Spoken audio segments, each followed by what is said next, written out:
Assalamualaikum warahmatullahi wabarakatuh. Alhamdulillah wassalatu wassalamu ala Rasulillah wa ala alihi wa ashabihi wa mawalah wa la hawla wa la quwwata illa billah. Amma ba'd. Ikhwani fillah, rahimani wa rahimakumullah jami'an. Alhamdulillah, pertama-tama kita bersyukur kepada Allah Subhanahu wa taala yang telah memberikan kepada kita semua banyak kenikmatan, dan dengan kenikmatan-kenikmatan tersebut kita bisa melaksanakan sholat Jumat bersama. Semoga Allah berikan keikhlasan kepada kita dan juga pahala yang sempurna di sisinya. Insya Allah, ya, kajian singkat ini akan kita pelajari bersama tentang sunnah sholat rawatib. Sholat sunnah rawatib, teman-teman sekalian, adalah sunnah yang penting ya untuk kita perhatikan, pelajari, dan juga kita laksanakan dalam keseharian kita. Karena dalam sebuah hadis Nabi Shallallahu Alaihi Wasallam mengatakan, "Awwalu ma yuhasabu bihil 'abdu yawmal qiyamati salatuh." Sesungguhnya perkara yang pertama kali akan dihisab oleh Allah di hari kiamat kelak adalah tentang perkara sholat. Fa'in sholahat faqad aflaha wa anjah. Kalau sholatnya baik, maka dia akan berhasil dan selamat. Wa in fasadat faqad khaba wa khasir. Tapi kalau sholatnya buruk, maka tentu dia akan merugi. Kemudian kata Nabi, fa'in intaqasa min faridatihi syai'an, qala Rabbu tabaraka wa ta'ala, unzuru hal li'abdi min tatawwu'.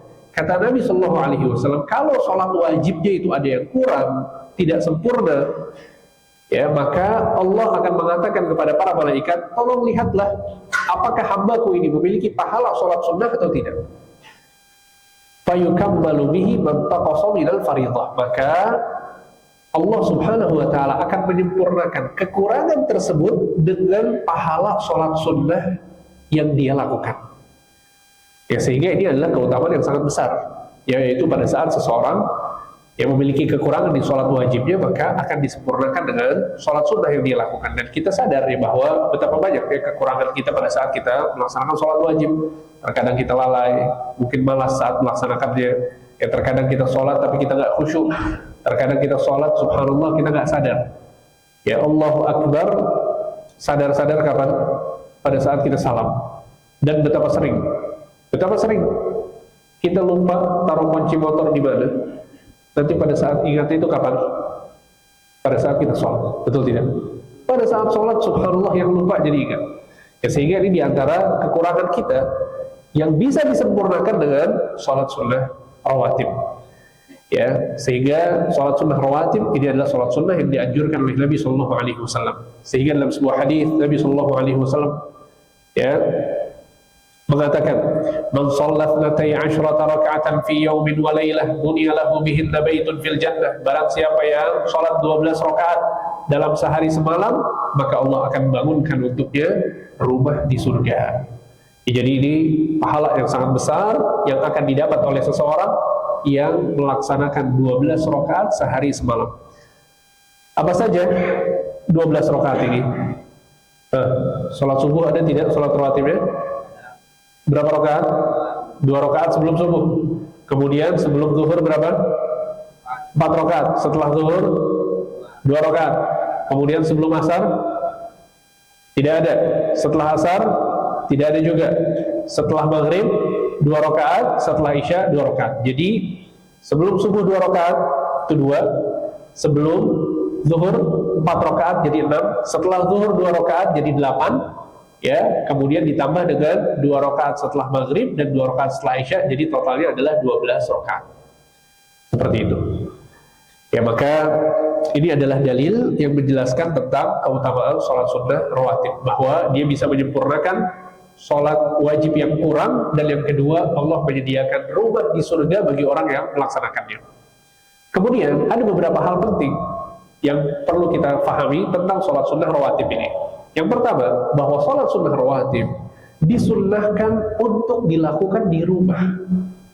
Sholat sunnah rawatib ini disunnahkan untuk dilakukan di rumah.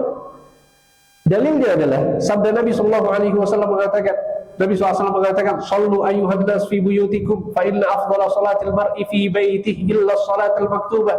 Wahai manusia, sholatlah di rumah kalian, kata Nabi. Sesungguhnya sebaik-baik sholat adalah yang dilakukan di rumah kalian. Illa salatul maktubah, kecuali sholat wajib 5 waktu.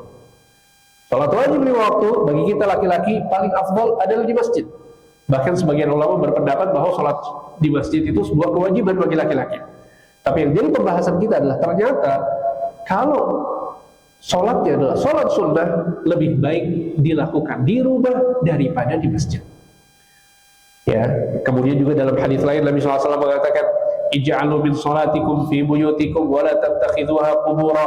Lakukanlah sebagian sholat kalian di rumah-rumah kalian dan jangan jadikan rumah kalian seperti kuburan. Apa maksudnya menjadikan rumah seperti kuburan? Maksudnya sepi dari ibadah. Sepi dari ibadah, karena kuburan itu bukan tempat untuk melakukan ritual-ritual ibadah. Ya, sehingga kata Nabi, jangan jadikan rumah kalian sebagai kuburan. Jadi lakukanlah sholat di rumah. Kemudian dalam hadis lain Nabi mengatakan, "Idza qada ahadukum as-salata fil masjidihi falyaj'al li baitihi nasiban min salatihi, fa inna Allaha ja'ilun fi baitihi min salatihi khaira." Kata Nabi SAW, sesungguhnya jika kalian telah menyelesaikan sholat di masjid, maka hendaklah kalian melaksanakan sebagian sholat di rumah kalian. Sesungguhnya Allah akan memberikan kebaikan pada rumah karena sholat yang kalian lakukan. Ya, sehingga ini dalil yang menunjukkan bahwa anjuran yang sangat kuat dari Nabi agar kita sholat di rumah dalam melaksanakan sholat-sholat sunnah. Ya, sehingga manfaatnya adalah bahwa rumah kita menjadi berkah, penuh dengan kebaikan. Kenapa? Karena diisi dengan kegiatan-kegiatan bermanfaat, diantaranya sholat. Dan juga ini bagian dari pendidikan kita kepada orang-orang yang ada di rumah. Istri kita, supaya kita ajarkan tentang perhatian kita terhadap sholat. Anak-anak kita mendapatkan contoh dari kita, bahwa kita melaksanakan sholat, supaya mereka melihat ya ayahnya atau suaminya itu melaksanakan sholat sebagai bentuk contoh baik untuk orang-orang yang ada di rumah. Ya, sehingga ini adalah catatan pertama terkait sholat sunnah rawatib, bahwa disunnahkan untuk dilakukan di rumah. Tentu kalau di masjid pun tidak masalah ya, apalagi kalau kemudian dia khawatir terlambat misalnya kalau sholat dulu di rumah ya, karena antara azan dan iqamah itu cuma sebentar misalnya, nggak masalah dia datang ke masjid supaya dia berhati-hati supaya tidak terlambat, jadi sholat sunnah rawatibnya di masjid tidak masalah. Akan tapi kalau kita berbicara mana yang paling afdol, yang paling besar pahalanya, maka dilakukan di rumah.